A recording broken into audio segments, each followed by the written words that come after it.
नारायण नारायण। आज हम पढ़ रहे हैं आनंद यात्रा प्रथम पुष्प बाय धर्मेंद्र मोहन सिन्हा। पहला चैप्टर है सैद्धांतिक विषय। पहला टॉपिक है जीवन एक आनंद यात्रा। हर मनुष्य सुखी रहना चाहता है, वह भी थोड़ी देर के लिए नहीं, हर समय।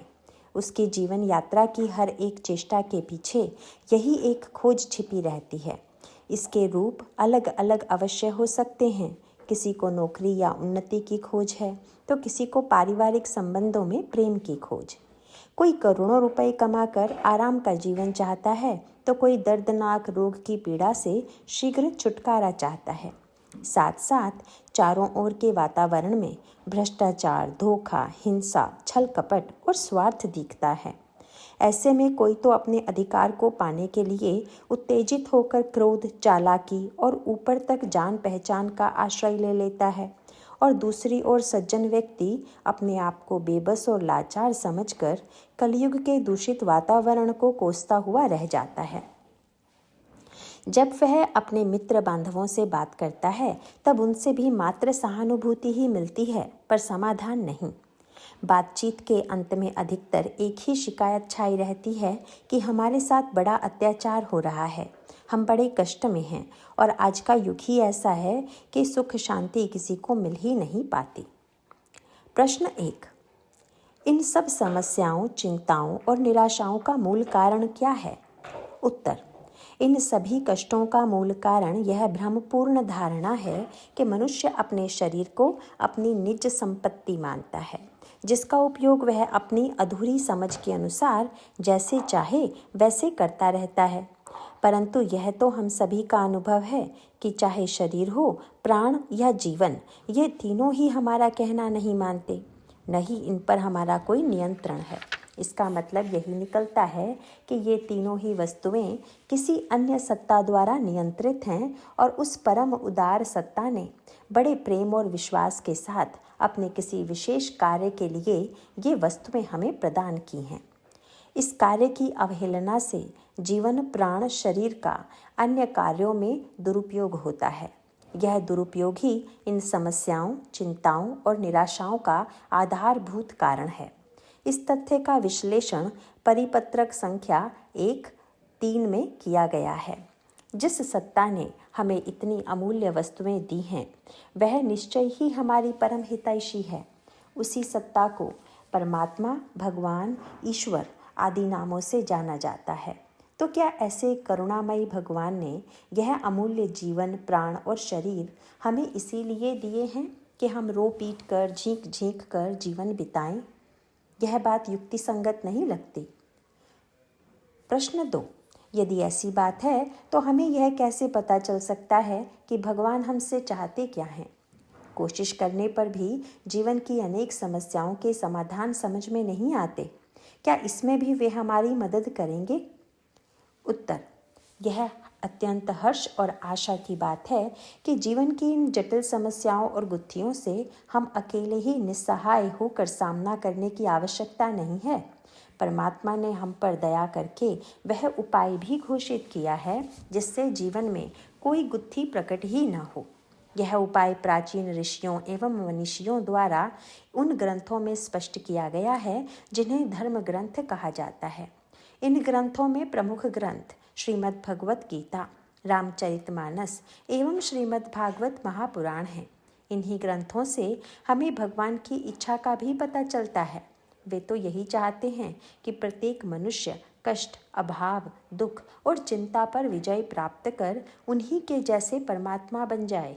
इसके लिए आवश्यक यह है कि वह इन धर्म ग्रंथों का नियमित अध्ययन करे, उसमें बताई गई आज्ञाओं का पालन करे, दैनिक जीवन के लिए उनसे ही मार्गदर्शन ले और इस प्रकार अपने भगवत स्वरूप को सुगमता से अनुभव कर ले। इन ग्रंथों के आधार पर आधुनिक जीवन की गुत्थियों व समस्याओं का समाधान करने के लिए प्रस्तुत परिपत्रकों में प्रयास किया गया है। आशा है कि इन पत्रकों से सभी पाठकों के मन में मनुष्य जीवन के परम लक्ष्य भगवत प्राप्ति तक जल्दी से जल्दी पहुंचने की उत्सुकता बढ़ेगी। इस आनंदमय मार्ग की बड़ी विशेषता एक और है। इसमें ऐसा नहीं है कि मार्ग को सफलतापूर्वक पार करने के बाद ही कभी दूर भविष्य में या जीवन के अंत में ही आनंद की प्राप्ति होगी। यह तो ऐसा विलक्षण मार्ग है कि इस पर पहला कदम रखते ही आनंद के घनीभूत रूप परमात्मा हमारे साथ साथ चलकर बड़े प्रेम से हमें संभालते रहते हैं। धर्मशास्त्रों द्वारा बताई गई भगवान की आज्ञा का श्रद्धापूर्वक पालन करने से वर्तमान सांसारिक जीवन की हर परिस्थिति में अनुकूलता ही अनुकूलता का सहज रूप से अनुभव होने लगता है। साथ ही पग पग पर भगवान के मधुर संग के अनुभव से इस आनंदमय लक्ष्य की प्राप्ति भी सुगम हो जाती है। प्रश्न 3, इस पुस्तक का लाभ कैसे उठाया जा सकता है? क्या जीवन की समस्याओं को समाप्त करने के लिए यह संकलन अपने आप में पर्याप्त है? उत्तर, प्रस्तुत परिपत्रकों में इस आनंद यात्रा की तैयारी, उद्देश्य और इसमें आने वाली बाधाओं तथा उनके शास्त्रानुमोदित निराकरण का विश्लेषण देने का प्रयास किया गया है। इस संकलन का पूरा स्थायी लाभ उसी को मिल सकता है जो अपने आप को साधक मानकर नाम जप, स्वाध्याय और सत्संग को अपने दैनिक जीवन का अभिन्न और नियमित अंग बनाने के लिए कटिबद्ध हो। शास्त्र की आज्ञा जीवन में कैसे धारण करें, उसमें उठने वाली कठिनाइयों का समाधान कैसे हो, इन्हीं विषयों पर इस संकलन में सद्ग्रंथों का मार्गदर्शन सरल रूप से प्रस्तुत करने की चेष्टा की गई है। धर्मशास्त्रों, विशेषकर श्रीमद् भगवद गीता के ही आधार पर समाधान प्रस्तुत किए गए हैं, क्योंकि गीता में सभी धर्मशास्त्रों का सार संग्रहित है। इस संकलन का उद्देश्य तो केवल यह है कि इसको पढ़ने के बाद इन साधनों को अंगीकार करने व श्रीमद् भगवद गीता को पढ़कर उसके आश्रित अपना जीवन जीने के लिए श्रद्धालु पाठकों का मन और भी उत्साहित हो जाए। परंतु गीता के नियमित स्वाध्याय के बिना केवल इस संकलन के आधार पर अपने सारे संशयों व प्रश्नों का समाधान चाहना एक अधूरा प्रयास ही होगा। अतः विनम्र निवेदन है कि व्यक्तिगत और पारिवारिक दोनों ही स्तरों पर श्रीमद् भगवद गीता के नियमित अध्ययन से मन को धर्म ग्रंथों के सिद्धांत ग्रहण करने के लिए तत्परतापूर्वक अवश्य तैयार करें। साथ ही साथ यदि किसी भी सिद्धांत को दैनिक जीवन में उपयोग करते समय कोई कठिनाई या संशय उपस्थित हो तो उसके समाधान के लिए उस विषय से संबंधित परिपत्र पर मनन अवश्य उपयोगी सिद्ध होगा, ऐसी आशा है। परम करुणामय और शरणागत वत्सल प्रभु के श्री चरणों में यह मंगल कामना सादर समर्पित है कि स्वाध्याय की उपरोक्त प्रणाली से सभी पाठकगण धर्मशास्त्रों का आश्रय लेकर कल्याण मार्ग निर्धारित कर सके। इस आधुनिक युग में भी सभी जन अपने जीवन के हर पक्ष और परिस्थिति में इन अमूल्य शाश्वत सिद्धांतों की उपयोगिता को निष्ठापूर्वक समझ सकें और तत्पश्चात दैनिक जीवन में हर पल इनका उपयोग करते हुए आनंदमय भक्तिमय जीवन का निर्माण सहज रूप से कर सकें। अब टॉपिक 1 का दूसरा पार्ट है, जाना कहाँ है। प्रश्न 1, संसार की उथल पुथल से तो मन का अशांत और चंचल होना स्वाभाविक ही है। इसमें कोई क्या कर सकता है? इस पृष्ठभूमि में हम किस आनंद यात्रा की बात सोच भी सकते हैं?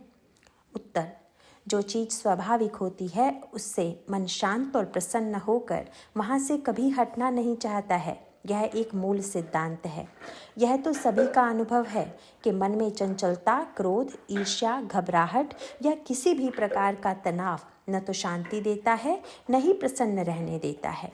इसका सीधा अर्थ यह है कि ये सब हमारे स्वभाव के अंग नहीं हैं, इसीलिए हमें ये सब पसंद नहीं हैं और हम इनसे जल्दी से जल्दी छूटना चाहते हैं।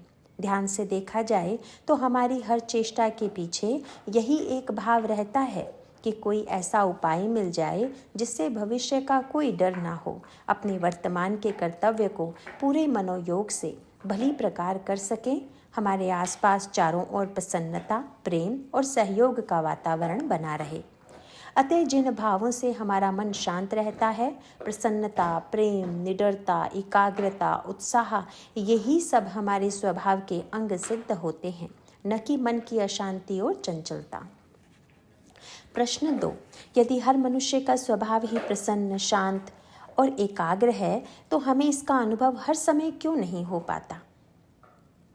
उत्तर, इसका अनुभव करने के लिए हमें सबसे पहले यह दृढ़ निश्चय करना होगा कि हम पशु की तरह सुखी दुखी होने के लिए विवश नहीं हैं। हम मनुष्य हैं, हमारे पास सोच विचार करने की शक्ति है।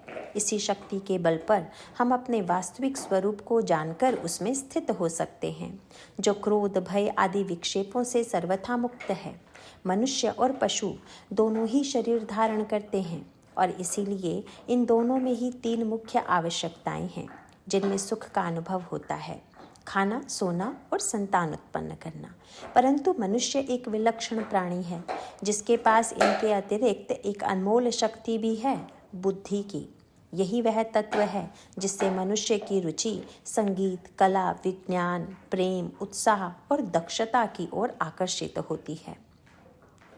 इसी बुद्धि के आधार पर हम यह निश्चय कर पाते हैं कि जो वस्तु हमें खाने में प्रिय लगती है वह हमारे स्वजन को भी प्रिय लगेगी, इसलिए पहले हम उन्हें खिलाएं, फिर स्वयं खाएं।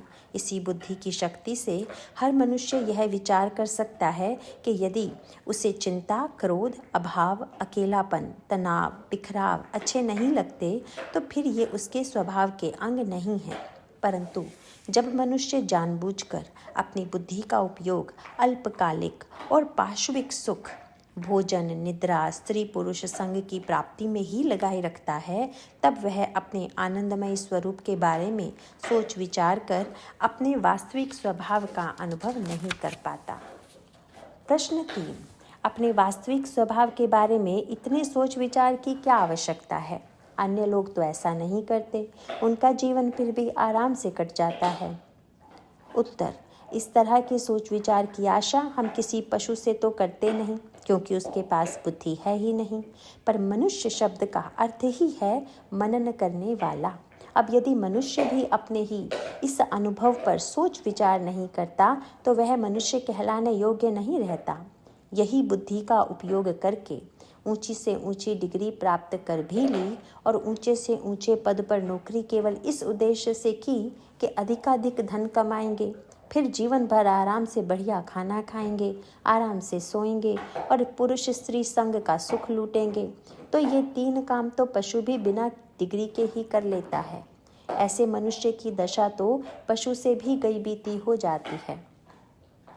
जीवन में ये 3 पशुवत लक्ष्य रखने से मनुष्य के निर्बल स्वभाव में भय, क्रोध, स्वार्थ जैसे पार्श्विक भावों का प्रवेश हो ही जाता है, जिनका समय समय पर सामना करना ही पड़ता है।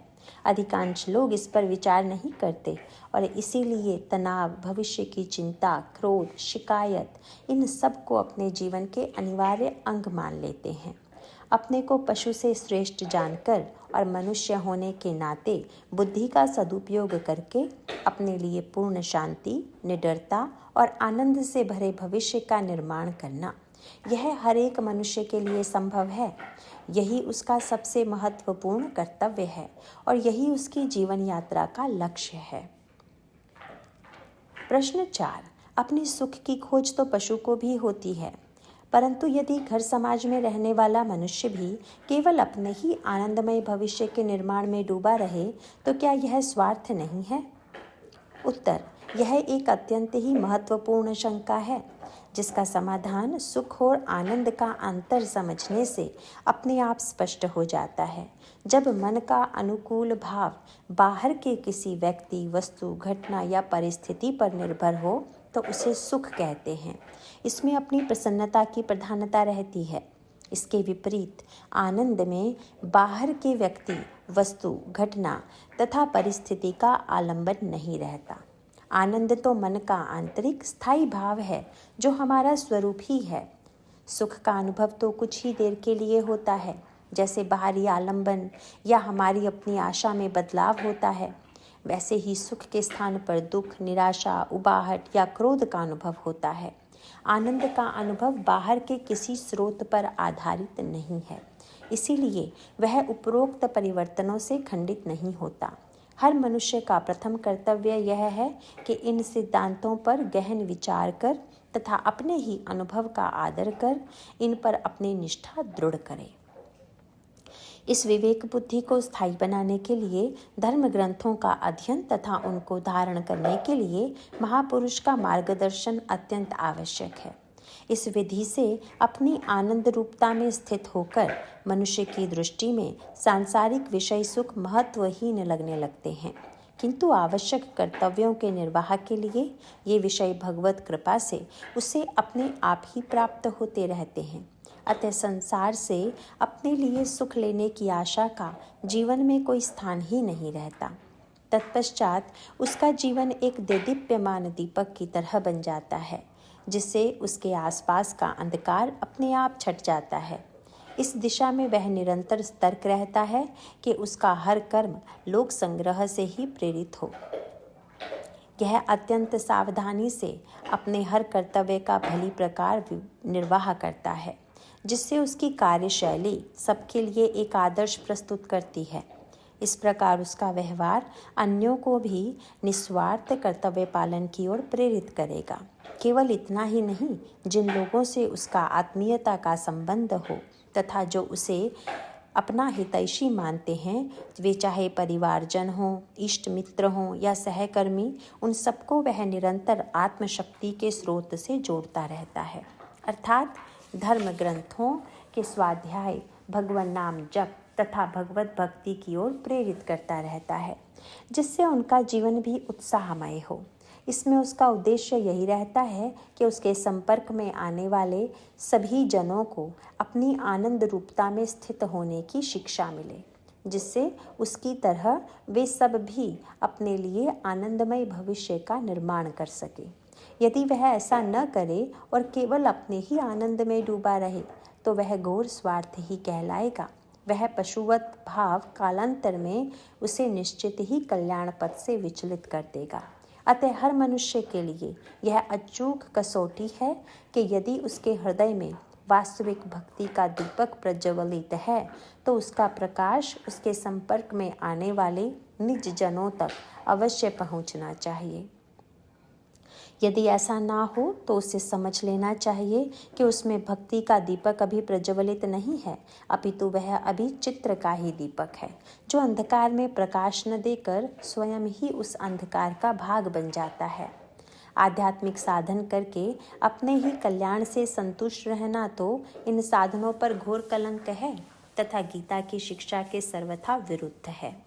गीता पढ़ने वाले के लिए तो भगवान का स्पष्ट आदेश है, सर्वभूत हिते रताः, अर्थात सब भूत प्राणियों के हित में रत रहो। 5 का 25वां श्लोक और 12 का 4था श्लोक, इसी में सबका परम कल्याण निहित है।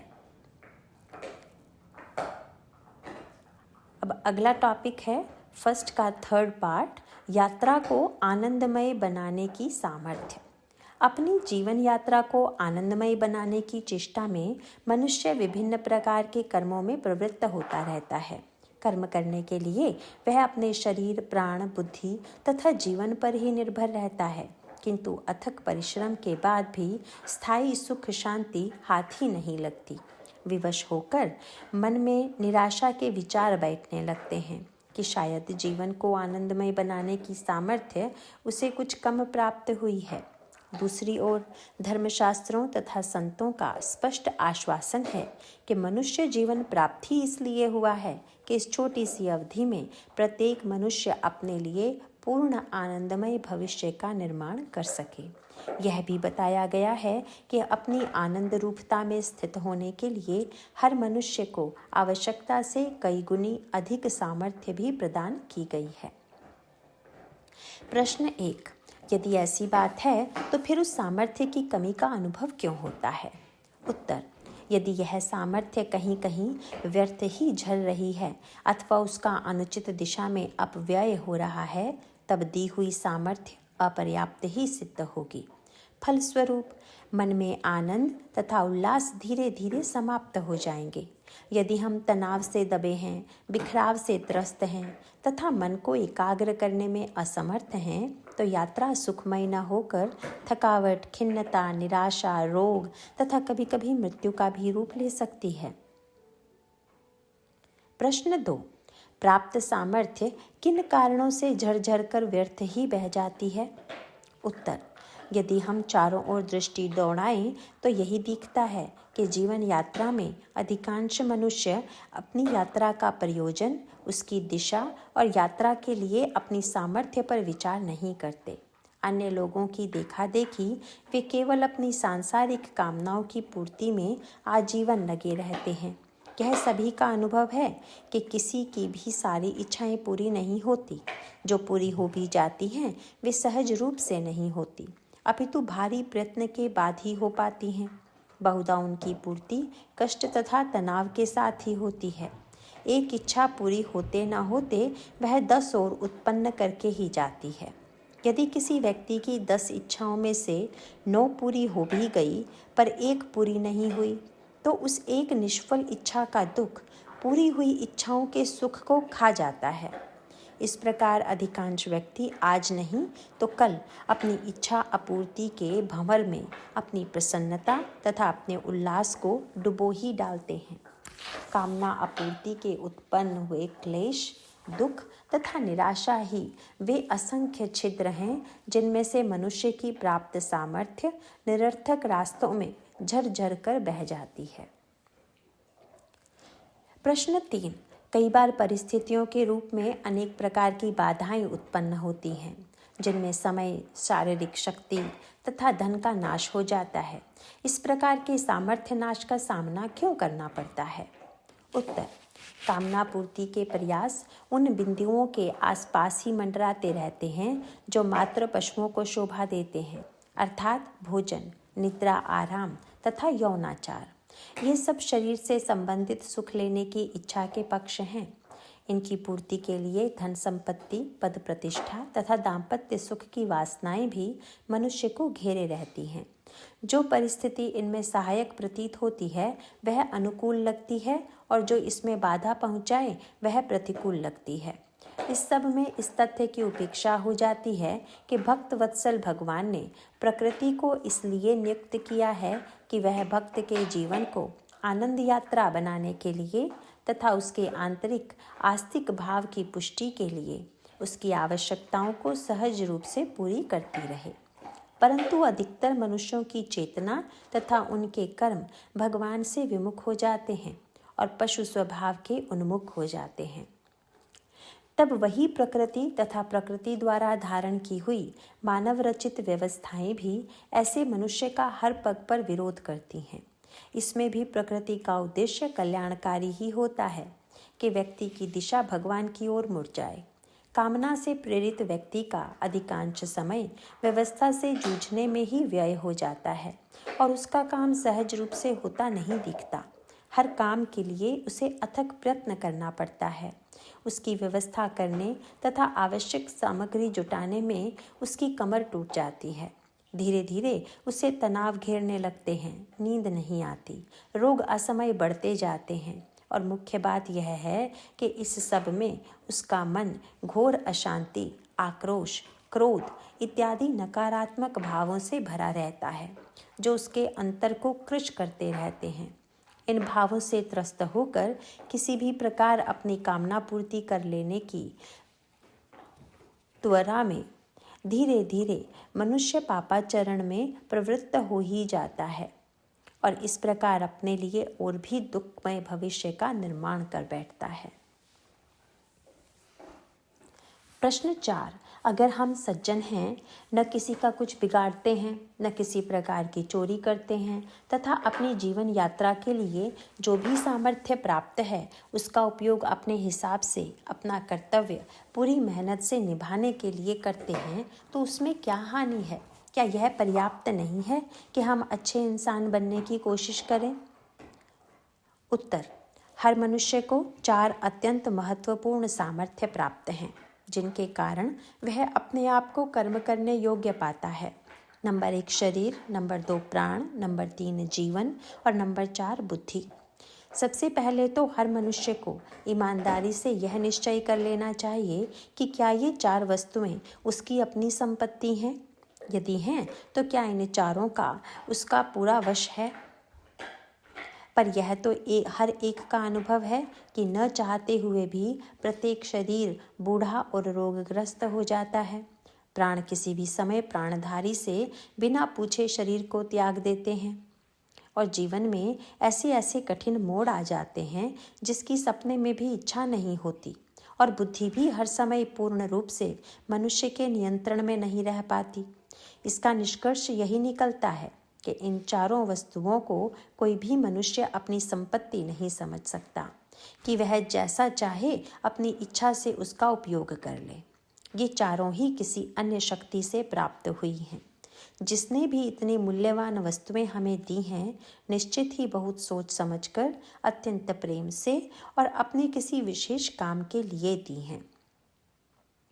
अब किसी और की दी हुई संपत्ति हमने ले तो ली, परंतु यह जानने का प्रयत्न ही नहीं किया कि उसने यह वस्तुएं क्यों दी हैं।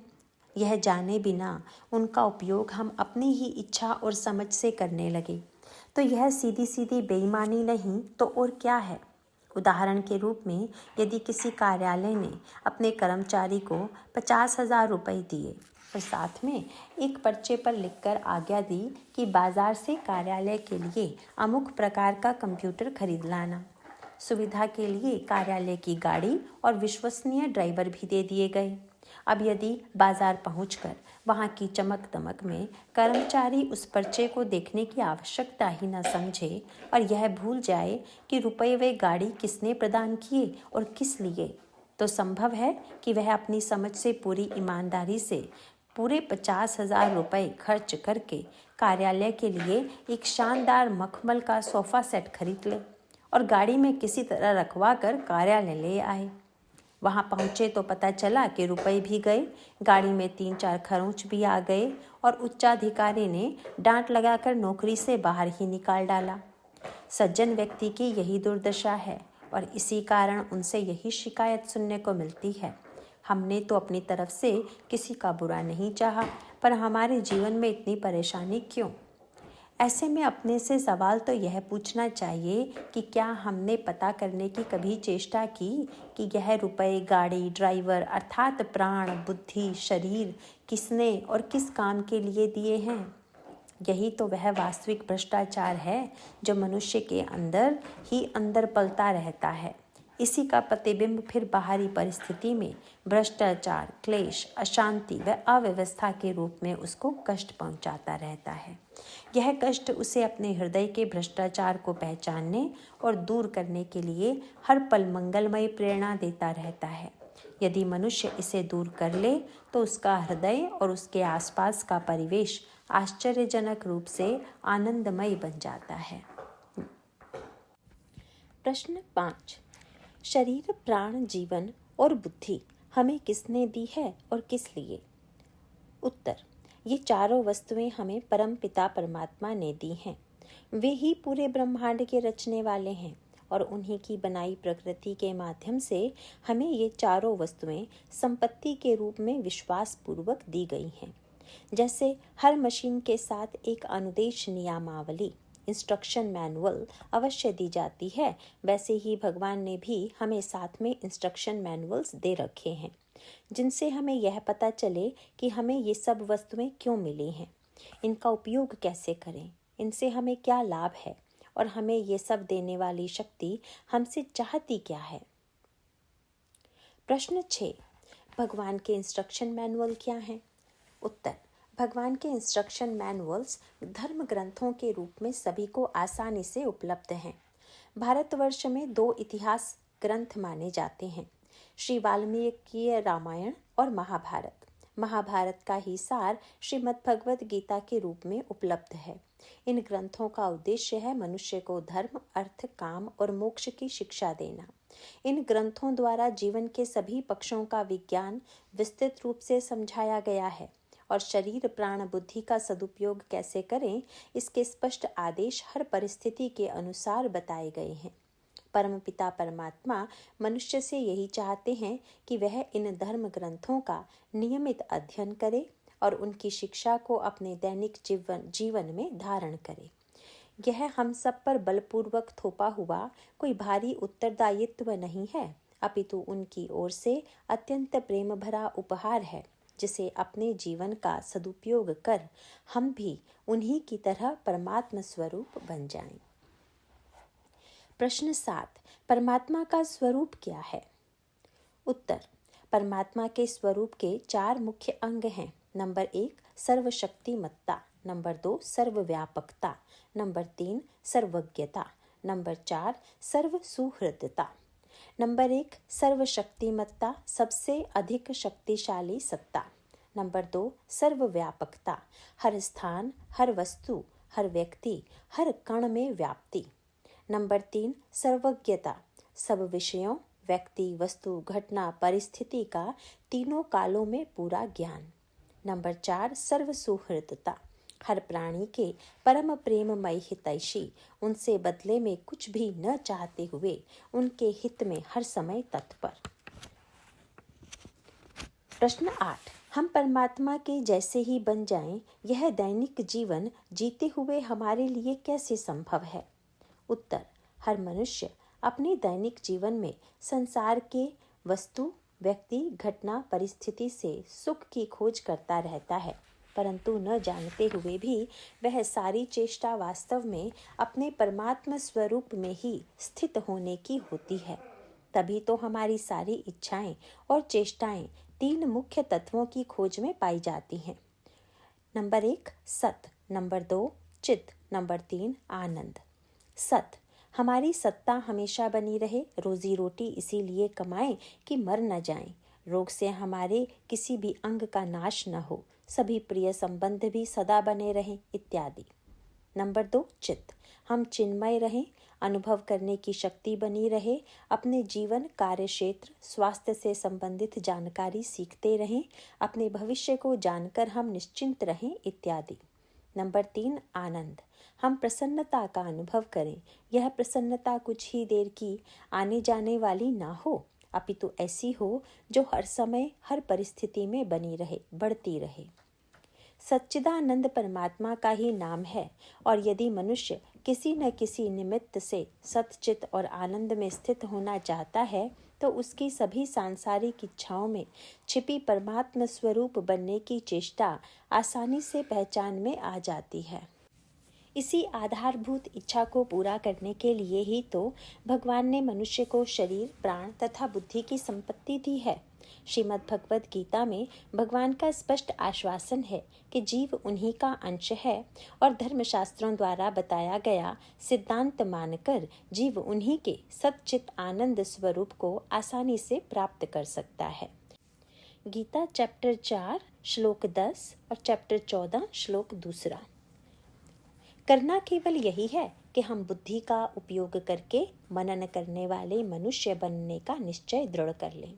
पाश में बंधे पशु की तरह पशुतुल्य भोगों के पीछे भागते न रह जाएं। भगवान यह भी आश्वासन देते हैं कि यदि हम उनकी आज्ञा अनुसार अपने जीवन को चलाने की पूरी चेष्टा करें, तो इस परम कर्तव्य के पालन में सुख सुविधा के लिए वे भोजन, विश्राम, दाम्पत्य के सुख आवश्यक मात्रा में अपने आप हमें प्रदान करते ही रहेंगे।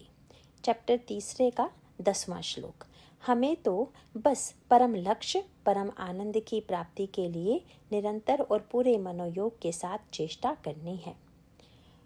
प्रश्न 9, परमात्मा प्राप्ति के लिए तथा जीवन आनंदमय बनाने की सामर्थ्य बढ़ाने के लिए हमारी चेष्टा के आवश्यक अंग क्या होने चाहिए? उत्तर, सामान्य जीवन जीते हुए, घर गृहस्थी के सारे दायित्वों को निभाते हुए, अपने सांसारिक कर्तव्य को भली प्रकार निभाते हुए भी परमात्मा प्राप्ति का साधन सहज रूप से किया जा सकता है। इसके 3 मुख्य अंग हैं। नंबर 1, भगवान के नाम का जप और कीर्तन। नंबर 2, स्वाध्याय। नंबर 3, सत्संग। नंबर 1, भगवान के नाम का जप और कीर्तन। भगवान की सच्चिदानंद रूपता और उनकी मधुरता का स्मरण करते, उनके नाम का नियमित संख्या में जप और उनके नाम गुण प्रभाव का नियमित कीर्तन, इससे प्रतिक्षण परमात्मा से समीपता प्राप्त होती है। नंबर 2, स्वाध्याय। धर्मशास्त्रों को दर्पण की तरह उपयोग करके अपने व्यक्तित्व, विचारों, धारणाओं और कर्म शैली का अध्ययन करना और उन्हें शास्त्र की आज्ञा अनुसार ढालने की चेष्टा करना। इससे भगवत विरोधी चेष्टाओं का अभाव होता है और भगवान की अनुकूलता प्राप्त होती है। नंबर 3, सत्संग। नियमित रूप से किसी निष्ठावान महापुरुष के समक्ष उपस्थित होकर मन में शिष्यता का भाव धारण करके उनके आश्रित रहकर उपरोक्त धर्मशास्त्रों की आज्ञा के पालन में कठिनाइयों का समाधान ढूंढना। महापुरुष का आश्रय स्वयं उनकी वाणी सुनकर या फिर उनके प्रकाशित साहित्य के माध्यम से आसानी से प्राप्त किया जा सकता है। अपनी ओर से तो परमपिता परमात्मा ने हमें मनुष्य योनि में जन्म और वह भी भारतवर्ष जैसे आध्यात्मिक संस्कृति में रहकर इस आध्यात्म विद्या को ग्रहण करने का परम अवसर प्रदान किया है। इस प्रकार उन्होंने हमारे लिए आनंद यात्रा की पूरी व्यवस्था कर दी है।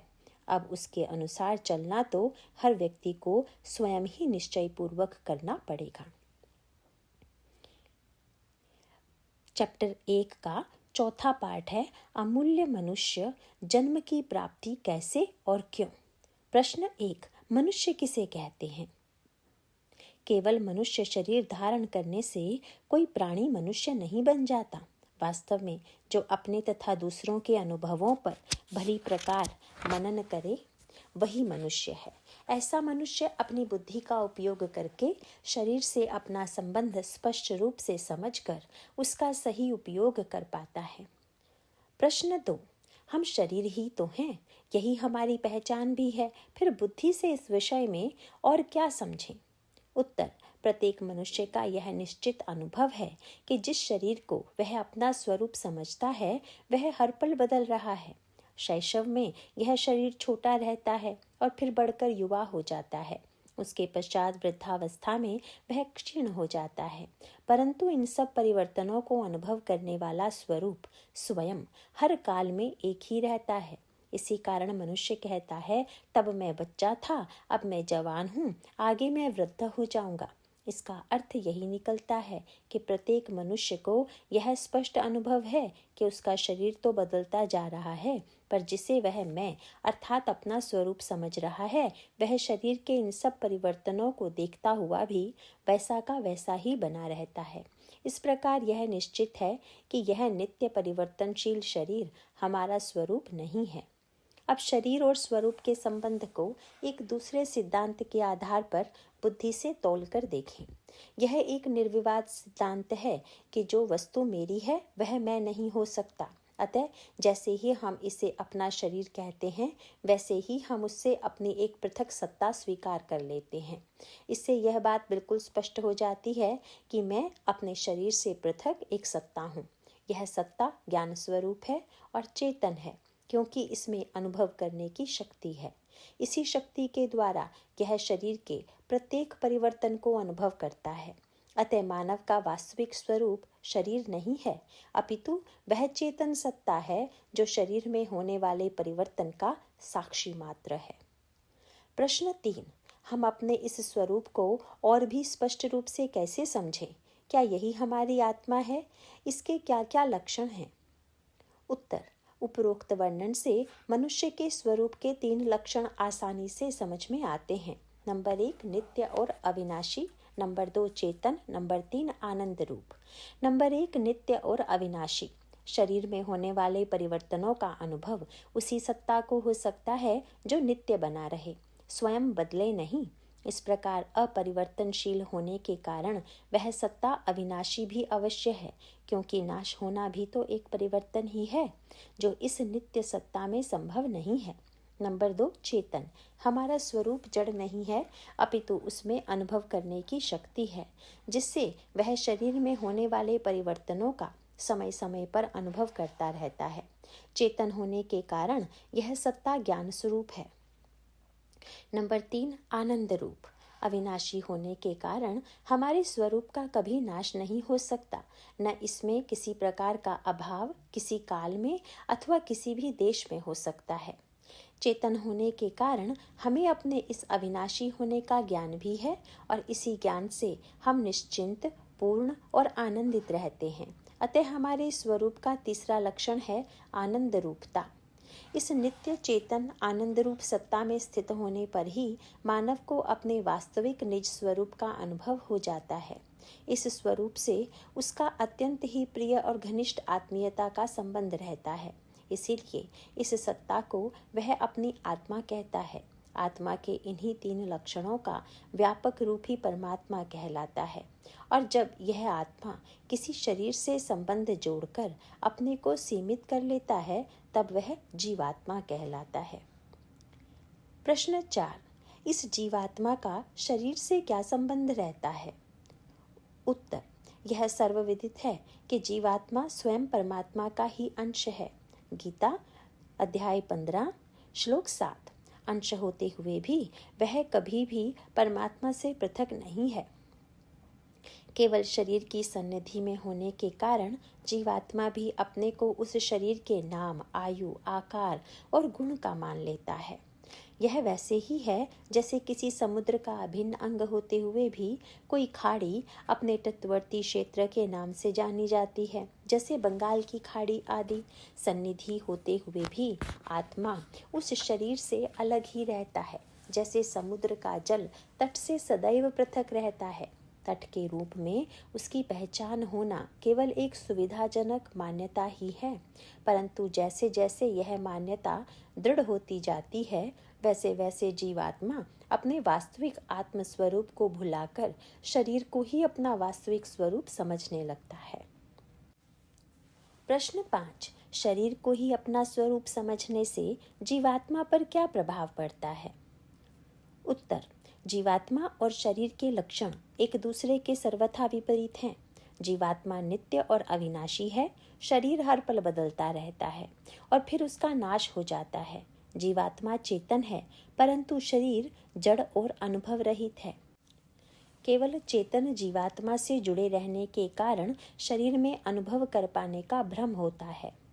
वही शरीर प्राण त्यागने पर अपनी वास्तविक जड़ता में स्थित हो जाता है और कुछ भी अनुभव नहीं कर पाता।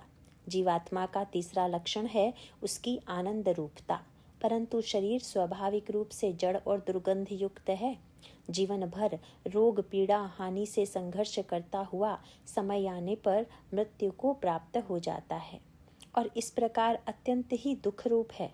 शरीर को ही अपना स्वरूप मानने के कारण नित्य चेतन आनंद रूप जीवात्मा अपने को मृत्यु के दुख से चिंतित, शरीर की व्याधियों से रोगग्रस्त और सांसारिक विपदाओं का ग्रास होने से निरंतर दुख, अभाव अर्थात दरिद्रता और हीनता आदि से आक्रांत अनुभव करता है। इस भ्रम का निवारण कर अपने वास्तविक स्वरूप में स्थित हो जाना और शरीर को कर्म करने का केवल एक यंत्र जान लेना ही मानव जीवन का ध्येय अथवा उद्देश्य है। यही इस आनंद यात्रा का गंतव्य है। प्रश्न 6, इस ध्येय की प्राप्ति के लिए मनुष्य योनि विलक्षण क्यों मानी जाती है? उत्तर, इस ध्येय की प्राप्ति के लिए मानव को एक सूक्ष्म पदार्थ बुद्धि उपलब्ध है, जिसमें आत्मा का प्रकाश पूर्ण रूप से प्रतिबिंबित होता है। जिस प्रकार सूर्य की किरणें जब दर्पण पर पड़ती हैं तो दर्पण से प्रतिबिंबित होकर वे ऐसा आभास देती हैं जैसे दर्पण स्वयं प्रकाशमान सूर्य हो, इसी प्रकार आत्मा के प्रकाश से बुद्धि भी आत्म स्वरूप की भांति प्रकाशित हो जाती है। आत्मा और शरीर का पृथक पृथक अनुभव कर बुद्धि द्वारा इनकी पृथकता का निश्चय स्पष्ट हो जाता है। इस स्पष्ट निश्चय का आदर कर लेना ही विवेक है। मनुष्य और अन्य सब प्राणियों के शरीरों में तो एक से गुण रहते हैं और इसीलिए उनमें खाने, सोने और संतानोत्पत्ति की क्रियाएं भी एक सी होती हैं। अन्य प्राणियों में बुद्धि अल्पांश में उतनी ही होती है जितनी उन्हें शरीर धारण करने के लिए आवश्यक है, किंतु उनमें विवेक नहीं होता। अतः अपने स्वरूप में स्थित हो जाना मानव के लिए ही संभव भी है और उसका अत्यंत हर्षप्रद कर्तव्य भी है। ऐसा करने से मनुष्य को ऐसे आनंद की प्राप्ति होती है जिसे भारी से भारी सांसारिक विपत्ति किंचित भी विचलित नहीं कर पाती। प्रश्न 7, जन्म मृत्यु के चक्र से निकल पाना मनुष्य जन्म में ही संभव क्यों बताया जाता है? उत्तर, सब प्राणियों में एक मनुष्य योनि में ही यह स्वतंत्रता है कि बुद्धि का उपयोग कर यह निश्चय करें कि नवीन कर्म किस भाव से प्रेरित हो। कर्म फल के सुख भोग से प्रेरित होकर विभिन्न कर्मों को करने से जीव अपने आप को उन कर्मों के फल भोगने की विवशता से बांध लेता है। सत्कर्मों का फल भोगने के लिए जीव को देवयोनि प्राप्त होती है, जिसमें उसे निरंतर सुखी होने का अनुभव होता रहता है। यह सुनने में तो अत्यंत लुभावना लगता है, परंतु इस योनि में भोग सुख के आधिक्य के कारण बुद्धि से भगवान की स्मृति लुप्त हो जाती है। अतः भगवान की कल्याणमयी स्मृति और कल्याण प्राप्ति के साधन कर पाने की स्वतंत्रता के लिए देवता भी तरसते रहते हैं। श्रीमद् भागवत स्कंद 5 चैप्टर 19 श्लोक 22 और 23। दुष्कर्मों का फल दुख है और उसे भोगने के लिए जीव को पशु पक्षियों, कीड़े मकोड़ों इत्यादि अधम योनियों की प्राप्ति होती है। चाहे देवी योनि हो या कोई अधम योनि, वह सदैव बनी नहीं रह सकती। उनका अंत होने पर पुनः मनुष्य शरीर की प्राप्ति होती है। गीता चैप्टर 9 श्लोक 21। भोग भोगने की विवशता होने के कारण चित्त में आनंद नहीं होता। आनंद की प्राप्ति तो तभी होती है जब जीवात्मा अपने आत्म स्वरूप में ही स्थित हो जाए। यह स्थिति तभी प्राप्त होती है जब स्वेच्छा से और प्रयत्न पूर्वक कर्मों को करके उनके फलों को स्वयं भोगने की इच्छा का सर्वथा त्याग करके परमात्मा को समर्पित कर दिया जाए। इस प्रकार के कर्म न तो देव योनि में हो सकते हैं और न निम्न योनियों में। कर्म फल का त्याग कर पूर्ण रूप से स्वतंत्र होना मनुष्य योनि में ही संभव है।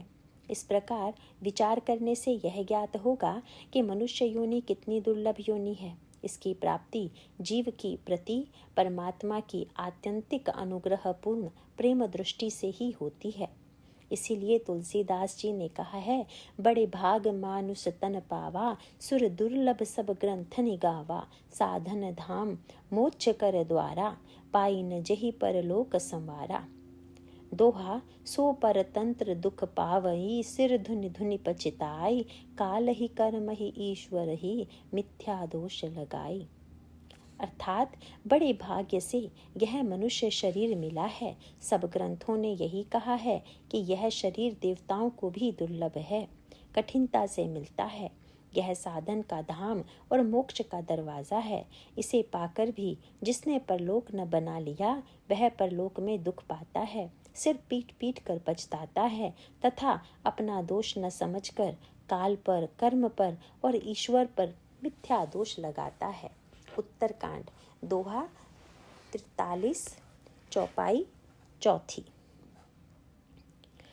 प्रश्न 8। मनुष्य योनि में जन्म कब प्राप्त होता है? उत्तर, जब मनुष्य योनि के अतिरिक्त अन्य योनियों में कर्म फल भोग करते करते जीव कर्म बंधन के कारण अत्यंत दुखी हो जाता है, तब उसे बोध होता है कि कर्म फल भोग की विवशता कितनी कष्टकर और यातनामयी है। जब यह दुख पराकाष्ठा को प्राप्त होता है, तब वह कातर होकर परमात्मा से प्रार्थना करता है कि हे भगवान, अब तो कृपा करके मुझे इस कर्म बंधन से मुक्त होने का अवसर किसी न किसी प्रकार दे ही दीजिए, जिससे मैं आपके चरणों का स्मरण करके इस संसार बंधन से मुक्त हो जाऊं। जीव की कातर पुकार सुनकर परम करुणामय भगवान कृपा करके उसे मनुष्य शरीर दे देते हैं। इसी के लिए तुलसीदास जी कहते हैं, कबहुक करि करुणा नर देही, देत ईस बिनु हेतु सनेही, नर तनुभव बारिधि कहूँ बेरो, सन्मुख मरुत अनुग्रह मेरो, करण धार सदगुरु दृढ़ नावा, दुर्लभ साज सुलभ करि पावा। दोहा जो न तरई भव सागर नर, समाज अस पाई, सोकृत निंदक मंदमती, आत्मा हन गति जाई। अर्थात बिना ही कारण स्नेह करने वाले ईश्वर कभी बिरले ही दया करके इसे मनुष्य का शरीर देते हैं। यह मनुष्य का शरीर भव सागर से तारने के लिए बेड़ा जहाज है। मेरी कृपा ही अनुकूल वायु है। सद्गुरु इस मजबूत जहाज के कर्णधार खेने वाले हैं। इस प्रकार दुर्लभ कठिनता से मिलने वाले साधन सुलभ होकर भगवत कृपा से सहज ही उसे प्राप्त हो गए हैं। जो मनुष्य ऐसे साधन पाकर भी भव सागर से न तरे, वह कृत धन और मंद बुद्धि है और आत्महत्या करने वाले की गति को प्राप्त होता है। उत्तरकांड दोहा 44 चौपाई 3 और 4।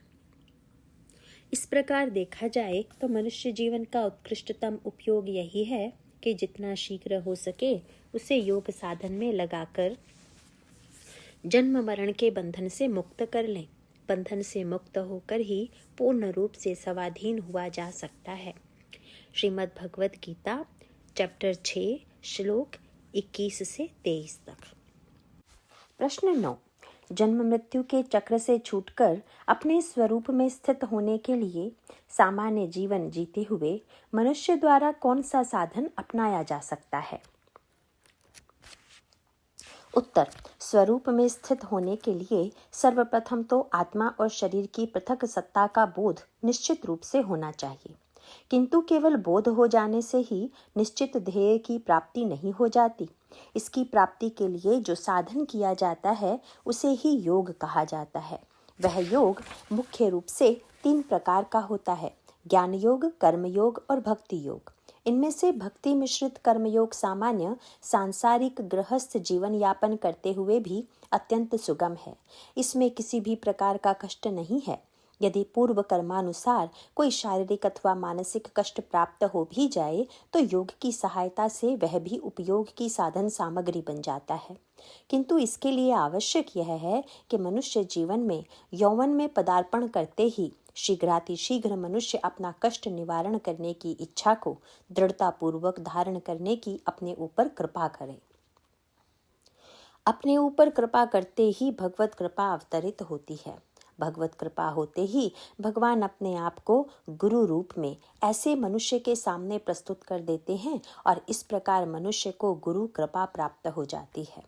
गुरु की कृपा से मनुष्य का संबंध किसी न किसी शास्त्र से हो जाता है और इस प्रकार मनुष्य को गुरु और शास्त्र से जो निर्देश प्राप्त होते हैं वे उसे स्वरूप साक्षात्कार के मार्ग पर दृढ़तापूर्वक आरूढ़ कर देते हैं।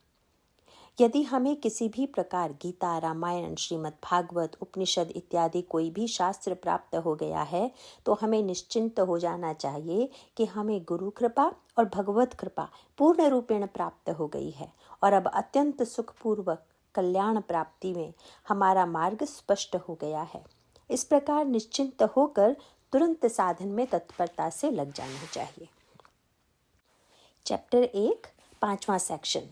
भारतवर्ष में जन्म, भारतीय संस्कृति तथा भारतीय धर्म ग्रंथों की महिमा। प्रश्न 1। भारतवर्ष में यदि किसी का जन्म हुआ है तो इसका क्या महत्व है? सुसंस्कृत भारतीयता क्या है? उत्तर। वैसे तो चोर, भ्रष्टाचारी और बेईमान भी मनुष्य हैं, पर सुसंस्कृत मनुष्य वही है जो अपना परम लक्ष्य निश्चित करके उसकी ओर जाने का निरापद मार्ग पकड़ लेता है। इसी प्रकार भारतीयता तो चुनाव पहचान पत्र या पासपोर्ट अनुमोदित भी मान ली जाती है, पर सुसंस्कृत भारतीयता वही है जो धर्म ग्रंथों के अनुसार भारतीयता कहलाने योग्य हो। भारत शब्द का संबंध भरण से है। जो सब अभावों की पूर्ति करने के लिए सक्षम हो वही भारत है तथा ऐसा चेतनाशील व्यक्ति ही भारतीय कहलाने का अधिकारी है। भारतवर्ष की विलक्षणता उसके दर्शन में है और हमें अपने निज स्वरूप, अपने पूर्णत्व की पहचान कराकर उसमें स्थित कर देता है। धर्म ग्रंथों में स्पष्ट विवरण है कि हर मनुष्य का परम कर्तव्य यही है कि यह जीवन रहते परमात्म पद प्राप्त करे। यह सुनने में आश्चर्यजनक और असंभव सा अवश्य लगता है, परंतु ऐसा होना आज भी इसी जीवन में अपने दैनिक कर्तव्यों को निभाते हुए निश्चित रूप से संभव है। परमात्मा के 4 मुख्य लक्षण हैं: सर्वशक्तिमत्ता, सर्वज्ञता, सर्वव्यापकता और एवं सुहृदता।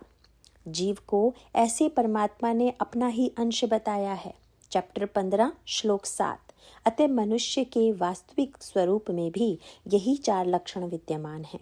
स्पष्ट है कि इस स्वरूप में स्थित होने से मनुष्य जीवन के हर पक्ष, हर पल में आनंद ही आनंद छाया रहता है।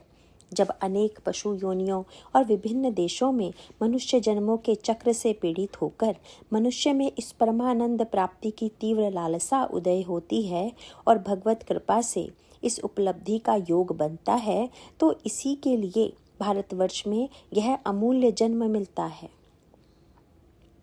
प्रश्न 2। क्या यह बात धर्म शास्त्रों में स्पष्ट रूप से कहीं बताई गई है? उत्तर। श्रीमद् भागवत पुराण के पंचम स्कंद 19वें अध्याय के श्लोक 21 से 28 इस संदर्भ में अत्यंत प्रेरणादायक हैं। गीता प्रेस गोरखपुर द्वारा प्रकाशित श्रीमद् भागवत महापुराण से इसके कुछ अंश उद्धृत हैं। देवता भी भारतवर्ष में उत्पन्न हुए मनुष्यों की इस तरह महिमा गाते हैं। आहा, जिन जीवों ने भारतवर्ष में भगवान की सेवा के योग्य मनुष्य जन्म प्राप्त किया है, उन्होंने ऐसा क्या पुण्य किया है। इस परम सौभाग्य के लिए तो निरंतर हम भी तरसते रहते हैं। हमें बड़े कठोर यज्ञ, तप, व्रत और दान आदि करके जो यह तुच्छ स्वर्ग का अधिकार प्राप्त हुआ है, इससे क्या लाभ है। यहाँ तो इंद्रियों के भोगों की अधिकता के कारण स्मृति शक्ति छिन जाती है। अतः कभी श्री नारायण के चरण कमलों की स्मृति होती ही नहीं। भारत भूमि में थोड़ी आयु वाले होकर जन्म लेना अच्छा है, क्योंकि यहाँ धीर पुरुष एक क्षण में ही अपने इस मर्त्य शरीर से किए हुए संपूर्ण कर्म श्री भगवान को अर्पण करके उनका अभय पद प्राप्त कर सकता है। जहाँ भगवत कथा की अमृतमयी सरिता नहीं बहती, जहाँ उसके उद्गम स्थान भगवत भक्त साधुजन निवास नहीं करते और जहाँ नृत्य गीता आदि के साथ बड़े समारोह से भगवान यज्ञ पुरुष की पूजा अर्चना नहीं की जाती, वह चाहे ब्रह्मलोक ही क्यों ना हो, उसका सेवन नहीं करना चाहिए। जिन जीवों ने इस भारतवर्ष में ज्ञान, विवेक, बुद्धि, तदनुकूल कर्म तथा उस कर्म के उपयोगी द्रव्यादि सामग्री से संपन्न मनुष्य जन्म पाया है, वे यदि आवागमन के चक्र से निकलने का प्रयत्न नहीं करते, तो व्याध की फांसी से छूटकर भी फलादि के लोभ से उसी वृक्ष पर विहार करने वाले वनवासी पक्षियों के समान फिर बंधन में पड़ जाते हैं। अतः जब तक स्वर्ग सुख भोग लेने के बाद हमारे पूर्वकृत यज्ञ, प्रवचन और शुभ कर्मों से यदि कुछ भी पुण्य बचा हो, तो उसके प्रभाव से हमें इस भारतवर्ष में भगवान की स्मृति से युक्त मनुष्य जन्म मिले, क्योंकि श्री हरि अपना भजन करने वाले का सब प्रकार से कल्याण करते हैं। प्रश्न 3, भारतवर्ष में जन्म लेना इतना विशेष क्यों माना जाता है। उत्तर, परमात्मा स्वरूप में मनुष्य की स्थिति जिन विभिन्न साधनों से हो सकती है, उनका वर्णन धर्मशास्त्रों में उपलब्ध होता है। भारतवर्ष की यही महिमा है कि शताब्दियों से यह ऋषि मुनियों की तपोभूमि व साधन भूमि रही है। हम ऋषि मुनियों के वंशज हैं, यही हमारी विश्व भर में विलक्षणता है। इस कारण भारत भूमि में आज के इस बहुराष्ट्रीय कंपनी पूरित वातावरण में भी सहज रूप से धर्मशास्त्र के अध्ययन, सत्संग के सेवन तथा कीर्तन द्वारा भगवान के गुणगान का अनुपम अवसर प्राप्त है। इन सभी के आधार पर निर्मल चित्त में पवित्र भावों को धारण करके शुद्ध आचरण व पूर्ण दक्षता से अपने सभी कर्तव्यों को निभाकर इस लोक में अभ्युदय अर्थात समृद्धि और इसी के साथ साथ परलोक में निश्रेयस अर्थात परम पद की प्राप्ति आज भी संभव है। यही धर्म का सार है और यही भारतीय संस्कृति है।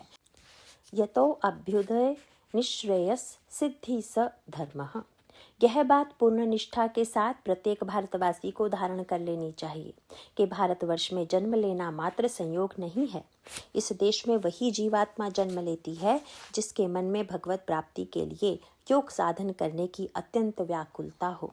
गर्भ में भयभीत और संतप्त होकर जीवात्मा हाथ जोड़कर दीन वचनों से इस प्रकार स्तुति करता है। हे शरणागत वत्सल श्री विष्णु, मैं आपकी शरण हूँ। हे नाथ, आपकी माया से मोहित होकर देह में मैं तथा पुत्र स्त्री में मेरा अभिमान करके मैं संसार में प्राप्त हूँ। विष्टा और मूत्र के कूप में गिरा हुआ मैं बाहर निकलने की इच्छा करता हुआ जठराग्नि से दग्ध हो रहा हूँ। मुझे आप कब बाहर निकालेंगे? यदि इस योनि से छुटकारा हुआ तो आपके चरणों का स्मरण करूँगा, इससे सारे संसार से मुक्त हो जाऊँगा। गरुड़ पुराण सारोद्धार चैप्टर 6 16 से 20 श्लोक। इस करुण पुकार से द्रवित होकर परमात्मा उसे मनुष्य योनि प्रदान कर जन्म मृत्यु की पीड़ा से छूटने का पुनः अवसर प्रदान करते हैं। इस प्रकार जन्म लेने के बाद वह जीवात्मा अपनी इस कल्याण प्राप्ति की इच्छा में तत्परता पूर्वक लग जाए अथवा दोबारा कामना पूर्ति की इच्छा से पापाचरण में लगकर जन्म मृत्यु के चक्र और पशु योनि नरक की पीड़ा भुगतने के लिए अपने को बाध्य करे। यह उसके वर्तमान का स्वतंत्र निश्चय है। प्रश्न 4। भारत की संस्कृति व उसकी सुरक्षा की बात अनेक संदर्भों में सुनी जाती है। धर्मशास्त्रों के अनुसार भारतवर्ष की संस्कृति क्या है? उत्तर। इस संबंध में निम्नलिखित श्लोक ध्यान देने योग्य हैं। मातृवत परदारांश्च परद्रव्याणि लोष्टवत आत्मवत सर्वभूतानि यह पश्यति स पश्यति। अर्थात जो पर स्त्री को अपनी जननी के समान, पर धन को गोबर मिट्टी के समान और सब प्राणियों को अपने ही समान देखता है, उसकी दृष्टि ही ठीक है। पद्म पुराण, गरुड़ पुराण। यह दृष्टि सभी के लिए इष्ट है, क्योंकि यही हम अपनी माता, अपनी बहन और अपनी पुत्री के लिए, अपने धन के लिए और स्वयं अपने लिए दूसरों से चाहते हैं। इस प्रकार की दृष्टि धारण करने से धर्मो रक्षति रक्षतः सिद्धांत के अनुसार सर्वधर्म पालन की शक्ति हमारी हर प्रकार से रक्षा करती है। फिर न तो अपनी माताओं बहनों की सुरक्षा की चिंता सताती है, न किसी प्रकार के अभाव का दुखद अनुभव होता है, और संपर्क में आने वाले प्रत्येक व्यक्ति से प्रेम, सौहार्द और सहयोग का संबंध सहज रूप से बन जाता है। प्रश्न 5। आज के युग में नई पीढ़ी पाश्चात्यता को प्रगति का अनिवार्य अंग समझकर पूरे मनोयोग के साथ उसको अपनाने के लिए अग्रसर है। इस आधुनिक युग में इस प्राचीन सिद्धांतों तथा अव्यवहारिक दृष्टिकोण से न तो लाभ होता दिखता है, न प्रगति। ऐसे में आज इनका क्या महत्व है? उत्तर। इस घातक संशय के निवारण के लिए सर्वप्रथम यह विचार करना चाहिए कि इस संसार तथा इसमें प्रगति प्राप्त करने के विषय में जितना ज्ञान बुद्धिमान से बुद्धिमान व्यक्ति को है, उससे कहीं अधिक ज्ञान उस सत्ता को है जिसने समस्त संसार का अनादिकाल से निर्माण, संचालन, पालन किया है। सर्वशक्तिमान, सर्वज्ञ परमात्मा का ज्ञान देश काल तक सीमित नहीं है। अतः जो भगवतवाणी ऋषि मुनियों द्वारा भारतीय धर्मशास्त्रों के रूप में अवतरित हुई है, उसके विषय में इस प्रकार का संशय कि क्या ये सिद्धांत आज भी इस युग में लागू हैं, यह तो हास्यास्पद ही है। जब इस संसार और शरीर की स्थूलता ही मनुष्य की चेतना पर छाई रहती है, तभी इस प्रकार का भ्रम उत्पन्न होता है कि भगवान और उनकी वाणी भी देशकाल से बंधे होंगे। वास्तविक बात तो यह है कि जिस शक्ति से संपूर्ण सृष्टि का निर्माण हुआ, वह जिनके ज्ञान का साक्षात अवतरण धर्मशास्त्रों के माध्यम से हुआ, वही परमात्मा तत्व आज के सृष्टि चक्र और उसमें सम्मिलित प्रत्येक व्यक्ति, वस्तु, घटना और परिस्थिति को कठपुतली की तरह क्रियान्वित कर रहा है। अतः उन्हीं की आज्ञा पालन करने में ही बुद्धिमानी है। उदाहरणार्थ, प्राचीन ग्रंथों में वर्णित राम राज्य से किसी बीते हुए आदर्श काल का अथवा कलयुग के वर्णन से वर्तमान के विषैले वातावरण का तात्पर्य लिया जाता है। आश्चर्य की बात तो यह है कि आज के वातावरण का वर्णन श्रीमद्भागवत पुराण जैसे प्राचीन ग्रंथ में भी स्पष्ट रूप से किया गया है। कारण यह है कि चाहे राम राज्य हो या कलयुग, महाभारत का युद्ध हो या गीता का उपदेश, श्री राम का मर्यादा पालन हो या स्वर्ण नगरी लंका पर अहंकारी रावण का राज्य, ये सब प्रसंग मनुष्य के अंतःकरण में उसके मन के भाव धारणा निष्ठा के अनुसार वर्तमान काल में घटित होते रहते हैं और उसी के अनुसार उसके बाहरी परिस्थितियों का निर्माण करते रहते हैं। इसीलिए परिवार में एक सदस्य भगवान राम की शरण होकर आज भी राम राज्य में स्थित हो सकता है और उसी समय कोई दूसरा सदस्य स्वार्थ प्रेरित पापाचरण में प्रवृत्त होकर अपने चारों ओर कलयुग का निर्माण कर सकता है। इस प्रकार कलयुग के वर्तमान वातावरण में भी अनेक शरणागत भक्तों का स्पष्ट अनुभव है कि राम राज्य प्रसंग उत्तरकांड दोहा संख्या 20 चौपाई 4 से दोहा संख्या 23 में वर्णित सिद्धांतों, मर्यादाओं, शुभ विचारों व नैतिक मूल्यों का अध्ययन कर उन्हें जीवन में दृढ़ता पूर्वक धारण करने से व्यक्तिगत परिवेश में राम राज्य के सभी लक्षण आश्चर्यजनक रूप से प्रकट होने लगते हैं। बाहरी समाज का वातावरण चाहे कितने ही कलह भ्रष्टाचार से भरा हो, पर ऐसे भक्तों के व्यक्तिगत परिवेश में हिंसा, क्रोध, झूठ, धोखा, दुख, विषाद और अभाव ये सब के सब चमत्कारी रूप से गायब होने लग जाते हैं। अतः वर्तमान के आधुनिक युग में समस्त अभावों की पूर्ति के लिए तथा समस्त पाप ताप अत्याचारों से बचने के लिए एकमात्र उपाय यही है कि संसार के रचयिता परमात्मा की आज्ञा मानकर धर्मशास्त्रों के मार्गदर्शन अनुसार ही संसार का कर्म व्यवहार करें।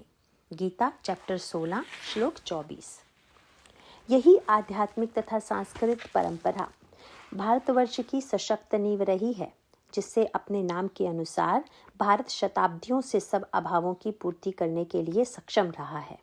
यदि आज इस देश में किसी भी प्रकार का अभाव दिखता है तो इसका मूल कारण यही है कि कामना पूर्ति की होड़ में इस अमूल्य परंपरागत निधि को अव्यवहारिक घोषित करके उसका त्याग किया जा रहा है। दुर्भाग्य की बात यह है कि इन शाश्वत तथा परम कल्याणकारी धर्म ग्रंथों की उपेक्षा करके और पाश्चात्य सभ्यता अपनाकर अपना स्वार्थ सिद्ध करना ही कुछ लोगों का जीवन लक्ष्य बन चुका है।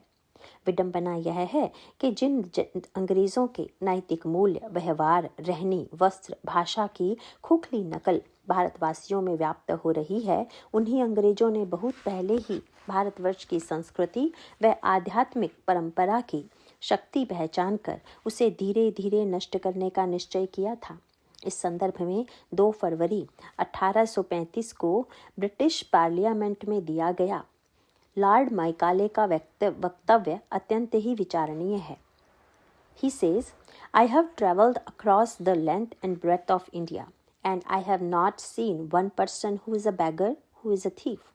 Such wealth I have seen in this country, such high moral values, people of such caliber, that I do not think we would ever conquer this country unless we break the very backbone of this nation, which is her spiritual and cultural heritage, and therefore I propose that we replace her old and ancient education system, her culture, for if the Indians think that all that is foreign and English is good and greater than their own, they will lose their self-esteem, their native culture, and they will become what we want them, a truly dominated nation.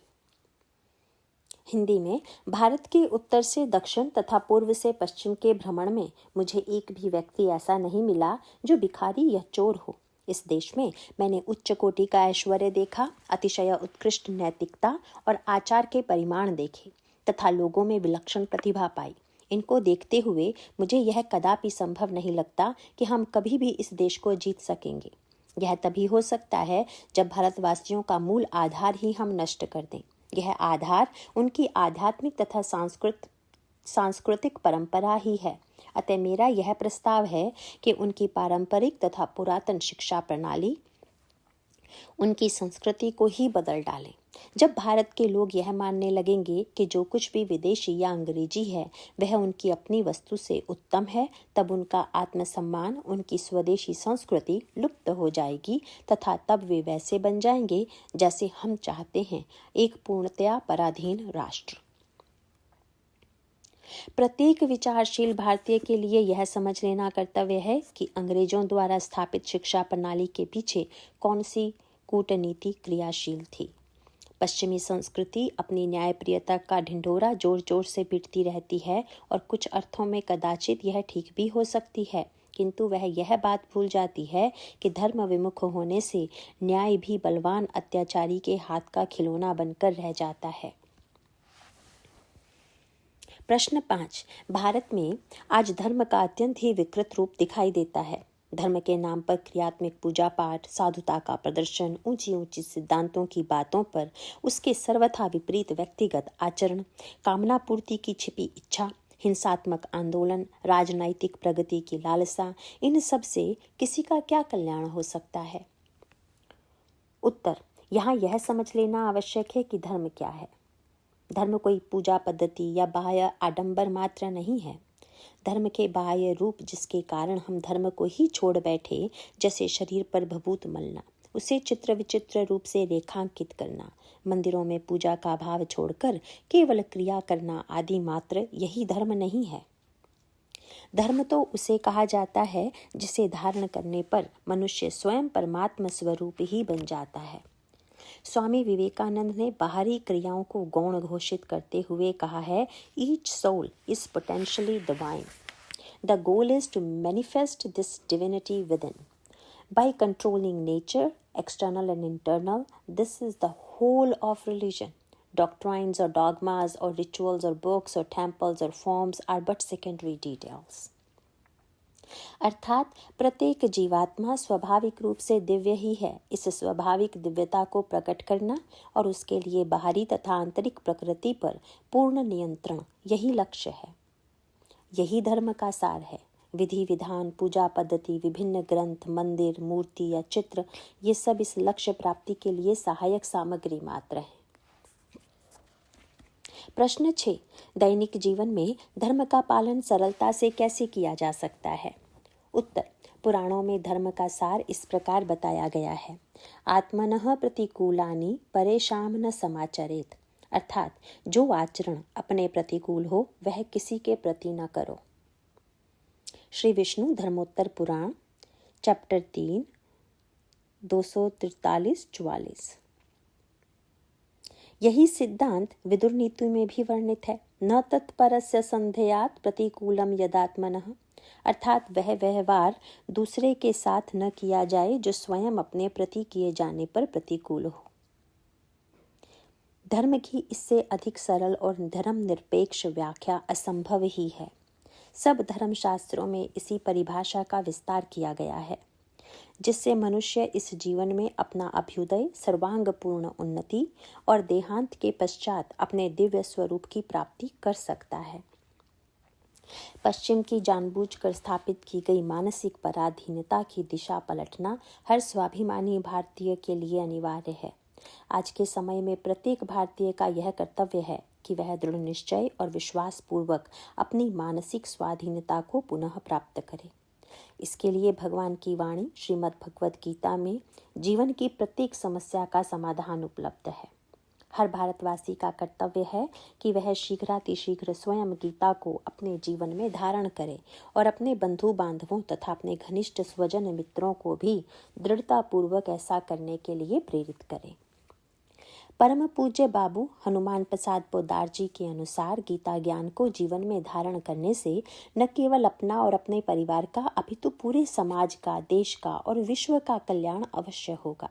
इसलिए कल्याण के इच्छुक सभी जनों के लिए उनकी प्रेम भरी आज्ञा है, बड़ी सावधानी से अपने भावों को पवित्र बनाओ, अपने चरित्र को सुधारो, अपने आचरण को ऊंचा बनाओ, राग द्वेष का त्याग करो और मान प्रतिष्ठा की चूहड़ी चाह को छोड़ो। फिर तुम जो कुछ करोगे उसी से दुनिया का उद्धार होगा। नौ चैप्टर 1 सेक्शन 6, कर्मयोग का साधन अत्यंत सुगम और सुखदायक। प्रश्न 1, योग के बारे में तरह तरह की भ्रांतियां हैं। वास्तव में योग का क्या अर्थ है? उत्तर, योग का अर्थ है जुड़ना। मानव का वास्तविक स्वरूप अविनाशी, चेतन और आनंद घन परमात्मा का ही है, किंतु आत्मा की शक्ति से व्याप्त होने के कारण जड़ और नित्य परिवर्तनशील शरीर जीवित सा प्रतीत होता है और उसी शरीर को भ्रम से वह अपना स्वरूप समझ लेता है। शरीर अभाव रूप है और उसमें नित्यता, चेतनता और आनंद का अभाव है और इसीलिए शरीर को ही अपना स्वरूप समझने के कारण मानव फिर भांति भांति के दुखों से जीवन भर आक्रांत रहता है। इन दुखों से मुक्ति तभी संभव है जब मनुष्य अपने वास्तविक स्वरूप को जान जाए, जो अविनाशी है, चेतन है और आनंद रूप है। शरीर तो केवल एक उपयोगी यंत्र है जिसे भ्रम से अपना स्वरूप समझा गया है। इस भ्रम का निवारण करने के लिए वेद और वेद पर आधारित ग्रंथों में उपदेश किया गया है। इन उपदेशों से यह शिक्षा प्राप्त होती है कि मानव द्वारा जीवन रहते ही अपने सच्चिदानंद स्वरूप को प्राप्त करने की प्रक्रिया क्या है। इस प्रक्रिया को ही योग कहते हैं। गीता चैप्टर 6 श्लोक 23। इन सब ग्रंथों में भी सर्वोपरि स्थान श्रीमद् भगवद गीता का है, जिसमें वेद के ज्ञानकांड रूप उपनिषदों का सार संग्रहित है। प्रश्न 2, दैनिक जीवन में योग साधन का प्रयोग कैसे करना चाहिए? गीता में योग के किन विभिन्न मार्गों का विधान वर्णित है? उत्तर, गीता में योग की 3 मुख्य विधाओं की विस्तृत व्याख्या है, ज्ञान योग, कर्म योग तथा भक्ति योग। किंतु प्रकारांतर से योग की अन्य कई विधाओं का भी उसमें उल्लेख है। इन विधाओं में से ज्ञान योग और सांख्य निष्ठा के अंतर्गत आने वाले अन्य योगों का साधन साधारण पारिवारिक जीवन में संभव नहीं है, किंतु कर्म योग का साधन ऐसा अनूठा है जो सांसारिक और पारिवारिक जीवन के सभी कर्तव्यों के संपादन के साथ साथ भी बड़ी आसानी से हो सकता है।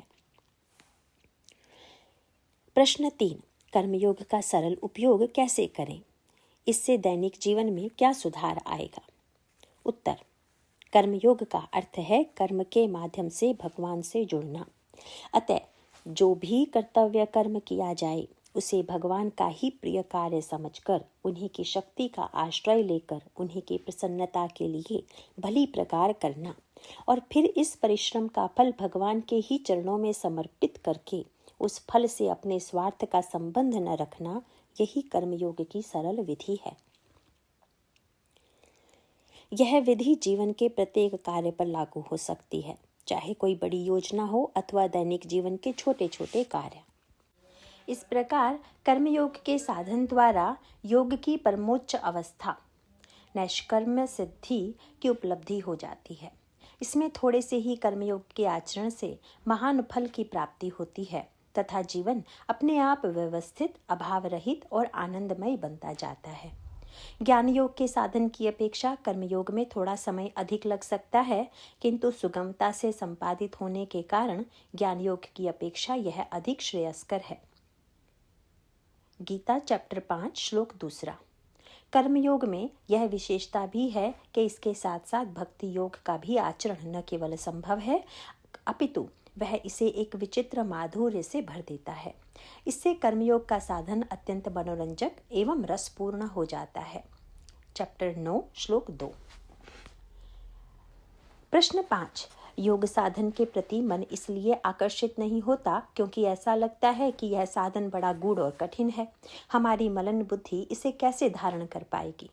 ऐसे में तो जीवन भर इसका अभ्यास करते करते 70-80 वर्ष की आयु तक जब मृत्यु का सामना करना पड़े तब तक ही शायद यह सफल होगा, और यदि तब भी नहीं हुआ तो फिर हम पछताएंगे कि जीवन भर तो अपने को सुख से वंचित रखा और जीवन के अंत में कुछ हाथ भी नहीं लगा। उत्तर, यह परम पवित्र, सर्वसमर्थ और परम मंगलकारी गीता शास्त्र की महिमा ही है कि वर्तमान मानसिकता के इन सभी संशयों का समाधान एक ही श्लोक में संग्रहित करते हुए भगवान प्रत्येक कल्याणकामी मनुष्य को आश्वासन देते हैं।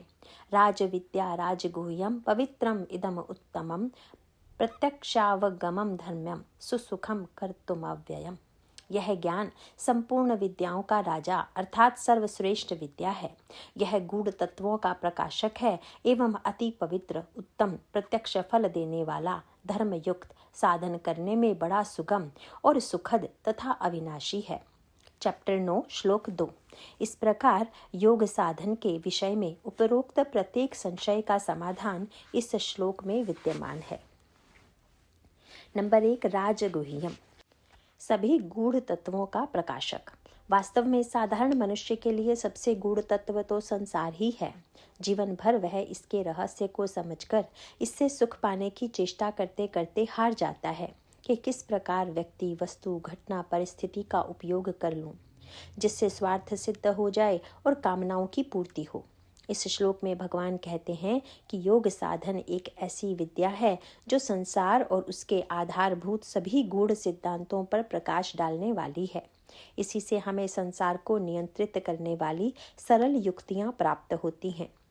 उदाहरणार्थ, देवताओं को यज्ञ रूप कर्तव्य कर्मों से पुष्ट करने पर आवश्यक कामनाओं की पूर्ति अपने आप हो जाती है। चैप्टर 3 श्लोक 10।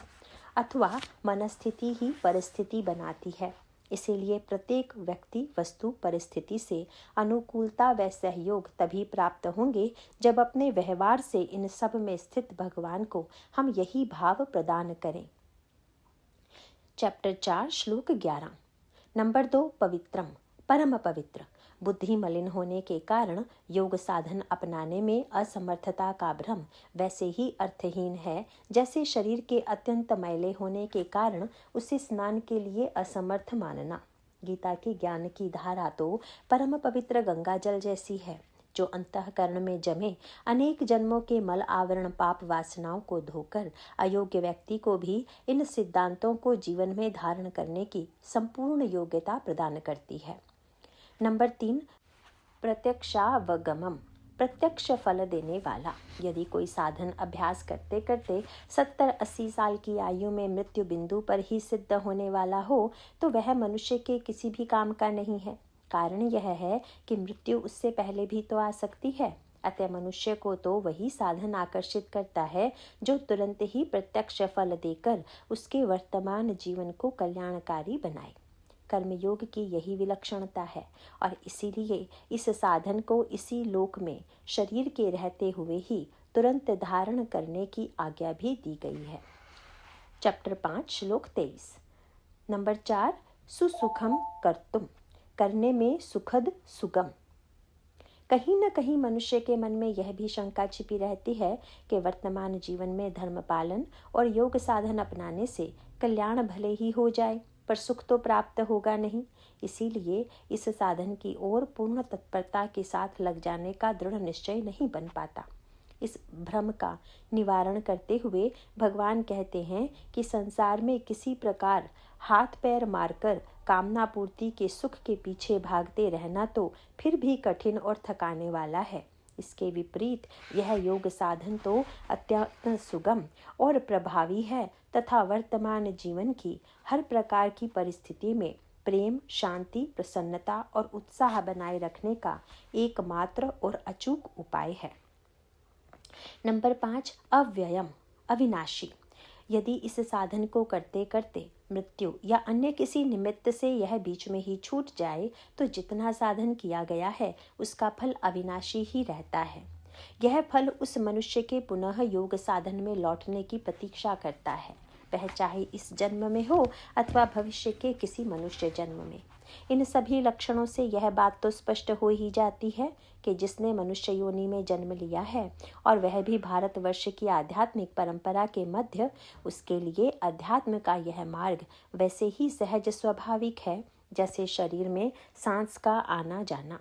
कारण यह है कि मनुष्य को बाहर से कोई नई वस्तु या शक्ति प्राप्त नहीं करनी है, उसे तो अपने स्वाभाविक आत्म रूप को केवल जानना ही है, जो उसे हर पल सहज रूप से प्राप्त है ही। योग साधन का तो केवल यह उद्देश्य है कि इसके विपरीत जितनी भी मान्यताएं या भ्रम हैं उन्हें त्यागने के लिए मनुष्य को सहायता मिले। इस प्रकार अपने इस वास्तविक स्वरूप अर्थात अविनाशी, संपूर्ण ज्ञान रूप और परम आनंद रूप सत्ता में स्थित होना, यह इस योग साधन के उपयोग से अत्यंत ही सरल सुगम विधि से संभव है। प्रश्न 5, यदि यह योग साधन इतना सरल और सुखदायी है तो इसको अपनाने में लोग झिझकते क्यों हैं? समाज में इसके प्रति इतनी भ्रांतियां और विरोध क्यों पाए जाते हैं?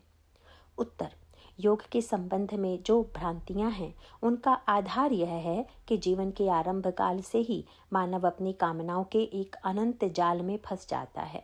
फिर उन कामनाओं की पूर्ति करना ही उसके जीवन का उद्देश्य बन जाता है और मनुष्य अपने आत्म स्वरूप की प्राप्ति करने से विमुख हो जाता है। ऐसे मनुष्य को अपनी कामना पूर्ति के लक्ष्य में यह योग साधन का पालन बाधक के रूप में प्रतीत होता है और इसी से इस उपयोगी साधन के प्रति विभिन्न प्रकार की भ्रांतियों का उदय होता है। मनुष्य की कामनाएं शरीर से संबंधित सांसारिक विषयों के अवलंबन से ही उत्पन्न होती हैं। मुख्य रूप से ये कामनाएं धन संपत्ति, मान प्रतिष्ठा की प्राप्ति और संतानोत्पादन में सुख की आशा पर आश्रित होती है। इन विषयों में ऊपरी रमणीयता के कारण मानव इनकी ओर आकर्षित हो जाता है। इनकी पूर्ति सर्वांश में न होने पर भी थोड़े से अल्पकालिक सुख की अनुभूति होती है, किंतु उससे अधिक इन्हें प्राप्त करने की तृष्णा बढ़ती ही जाती है और मानव जीवन का अंत इन अतृप्त वासनाओं को लेकर ही हो जाता है। विडंबना यह है कि यदि मनुष्य योग साधन को अपना ले तो आवश्यक कामनाओं की पूर्ति भी अपने आप होती रहती है। प्रश्न 6, कर्मयोग साधन अपनाने से आवश्यक कामनाओं की पूर्ति कैसे होती है? उत्तर, कर्मयोग का आश्रय ले लेने पर फिर प्रकृति के विधान से आवश्यक कामनाओं की पूर्ति कर्म के परिणाम के रूप में अपने आप प्राप्त होती ही है। चैप्टर 3 श्लोक 10। यह अनुभव सभी का होगा कि प्रत्येक कर्म का कुछ न कुछ परिणाम प्रकृति के नियमों के अधीन ही होता है। जैसे जल को आग पर रखने से उसका उबलना और एक निश्चित तापमान पर उसका वाष्प में प्रवृत्तित हो जाना। कर्मयोग में भी विहित कर्तव्य कर्मों को योग के लिए किए जाने पर दृष्टि केवल उसके औचित्य और लोक हितकारी होने पर ही रहती है, न कि स्वार्थ सिद्धि पर। ईश्वरीय शक्ति के प्रभाव से इस प्रकार किए गए कर्म का बहुधा विलक्षण फल होता है। इस साधन में मनुष्य को प्रोत्साहित करने के लिए भगवान फिर उसकी सब ओर से रक्षा करते हैं, सुविधा प्रदान करते रहते हैं, अभाव दूर करते रहते हैं और बाधाएं हटाते रहते हैं। इस प्रकार कर्मयोग साधन का संपादन पारिवारिक जीवन में किसी प्रकार की बाधा नहीं डालता, अपितु इसके द्वारा जीवन अत्यंत सुखप्रद, नित्य उत्साहपूर्ण और आदरणीय बन जाता है। प्रश्न 7। यदि साधन पथ पर चलते समय समाज या परिवार से विरोध का अनुभव हो तो सामंजस्य कैसे बिठाना चाहिए? उत्तर, शास्त्रानुसार जीवन यापन करने में कोई भी सामाजिक अथवा पारिवारिक बाधा नहीं है। यदि कहीं किंचित विरोध का अनुभव भी हो तो हमें न तो उससे कोई समझौता करें और न संघर्ष में समय नष्ट करें। हम भगवत विश्वास के सहारे शास्त्रानुमोदित मार्ग पर चलते रहें। यदि आवश्यक हो तो यथाशक्ति प्रेम पूर्वक रीति से सामंजस्य स्थापित कर लें, पर समझौता कदापि न करें, चाहे इस प्रयत्न में हमें अपने प्राण भी गंवाने पड़े। परिवारजनों के विचारों को शास्त्र के अनुसार व्यवस्थित कर सामंजस्य स्थापित करने के स्थान पर बहुधा लोग परिवारजनों से समझौता कर लेते हैं। उन्हें यह सोचना चाहिए कि क्या हम ऐसा समझौता अपने शरीर तथा उसके संबंधों को प्रधानता देने की वृत्ति से प्रेरित होकर तो नहीं कर रहे हैं? क्या हम चाहेंगे कि देश की सीमा पर लड़ने वाला हमारा सैनिक शत्रु की गोली से आहत होकर अपने परिवारजनों से बिछुड़ जाने के डर से अपने हथियार डाल दे? यदि हम चाहते हैं कि वह सैनिक भले ही अपने प्राण गंवा दे पर शत्रु से समझौता कदापि न करे, तो हमें भी अपने परिवार और समाज के मोर्चे पर अपने प्राण उत्सर्ग करने के लिए कटिबद्ध होना चाहिए। जब मनुष्य प्राण समर्पण तक के लिए हर्षपूर्वक तैयार हो जाता है तो भगवान की कृपा आश्चर्यजनक रूप से अवश्य अवतरित होती है, क्योंकि उनका यह आश्वासन है, न मे भक्त प्रणश्यति, मेरे भक्त का नाश नहीं होता। चैप्टर 9 श्लोक 31। परिवारजनों में भी भगवान की इस बरसती कृपा के प्रति ग्राहकता बढ़ाने का अचूक उपाय है पारिवारिक स्तर पर धर्म ग्रंथों का अध्ययन और भगवान का गुणगान कीर्तन। जब परिवार के सभी सदस्यों को भक्त बनाने की भरसक चेष्टा की जाती है तो भगवान का उपरोक्त आश्वासन सभी संबंधों में प्रेम, दृढ़ता व योग साधन के प्रति निष्ठा का प्रवेश सहज रूप से करा देता है। मनुष्य शरीर व शरीर से संबंधित परिवार की प्राप्ति का वास्तविक और परम उपयोग यही है कि भगवत भक्ति में अचल स्थिति हो, जिससे जन्म मृत्यु के पीड़ामय बंधन से सभी जन मुक्त होकर अपने आनंद स्वरूप में स्थित हो सके। वास्तविकता तो यह है कि परिवारजनों से विरोध तभी मिलता है जब योग साधन की किसी भी विधि को अपनाने के बहाने से कर्तव्यों और दायित्वों के पालन की अवहेलना होती है। यह अवहेलना सुख भोगने की वृत्ति के कारण होती है, योग साधन में प्रवृत्त होने के कारण नहीं। यदि परिवारजनों से अपनी किसी भी इच्छा पूर्ति करने की आशा त्याग दी जाए और उनके कर्तव्य पालन में उन्हें हर संभव सहायता दी जाए तो विरोध होने का अवसर ही ना आएगा। इससे आगे सेकंड पार्ट में पढ़ेंगे। नारायण नारायण।